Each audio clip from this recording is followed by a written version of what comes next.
So here we have the BMW 320i convertible on a 13 plate. I'm going to start off by showing you around the outside of the car, and then we'll hop in and run through some controls on the inside of it. From the outside, you can of course see it's a two-door convertible with alloy wheels. We're going to start off inside the boot area of it first of all.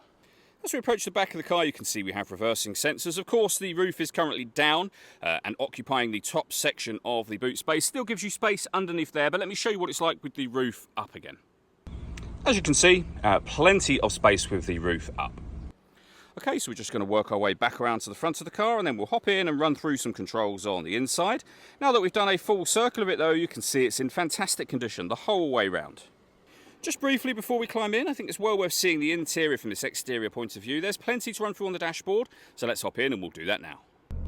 Okay, now that we're inside the car, we're going to start with the dials. On the left-hand side, we have the speedometer and fuel gauge. On the right-hand side, the rev counter. In the centre, you can see the total miles for this car. They are 40,095. You can change information that's displayed in that section by pressing a button on the end of the indicator stalk. You'll also see in that section the P, which indicates that this car is in park. It's got an automatic gearbox, of course.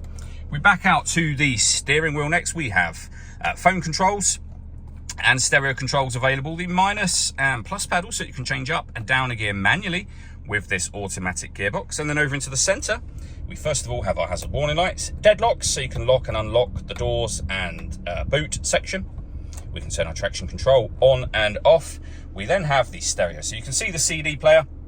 If we hit the audio button, we have CD player, auxiliary input, DAB radio, and AM FM as well. Also up on here, you can configure various car settings. You can enter and look at your onboard computer. And then below that, we have the dual zone climate control. So we can adjust the passenger and driver temperature. You can increase and decrease the fan speed. You can determine what direction you'd like the air to be distributed in. Air conditioning's on at the minute, so that's off. Back on again, or hit auto. The car will now control the fan speed and direction of the air for you to maintain those temperatures. You can override that by hitting the auto button again. We can open up this section. We have a 12-volt charging socket, cigarette lighter just there, and then the gear lever for the fully automatic gearbox, and then of course the button to open the roof, which I'm going to show you next. So if we lift that button up towards the rear of the car, essentially, the first thing that will happen is that the windows will all go down, and then the tailgate will begin to open, as you can see, so that the roof can fold into that tailgate section.